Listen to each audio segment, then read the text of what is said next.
Pendu en France, nous partons donc à Amsterdam avec Olivier Gangloff pour une petite démonstration privée de fraude électorale. These machines weigh 28 kilograms.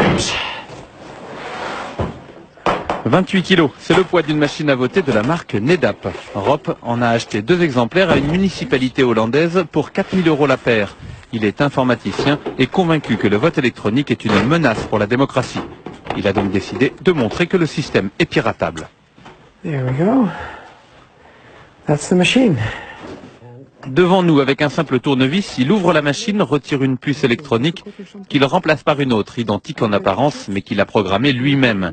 Craquer le code de fonctionnement lui a pris 1 mois de travail, mais désormais, il est opérationnel, il peut pirater n'importe quel ordinateur de vote NEDAP en moins de 2 minutes. Vous les remplacez avec vos propres puces, ce sont des puces qui ne coûtent pas grand-chose et qui sont faciles à programmer. Allez, on va jouer à la démocratie maintenant. Je vais voter pour le parti 1, 2, 3 et 4. Rob accomplit maintenant son devoir de citoyen. Pour les besoins de la démonstration, il vote plusieurs fois pour différents candidats, sans donner une seule voix au 5e qu'il a intitulé « Le Parti de la fraude ». Là, je clôture l'élection en appuyant sur ce bouton et en tournant cette clé. De l'autre côté de la machine, il y a une imprimante. Elle permet de sortir les résultats officiels. Normalement, c'est beaucoup plus long car il y a beaucoup plus de votants. Et voilà le document officiel. À partir de ce document officiel, il procède rapidement au dépouillement du scrutin.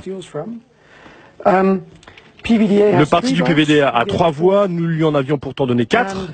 Et le grand gagnant de cette élection est le parti de la fraude avec 5 voix. Alors que Rob n'a jamais appuyé sur le bouton correspondant à ce parti.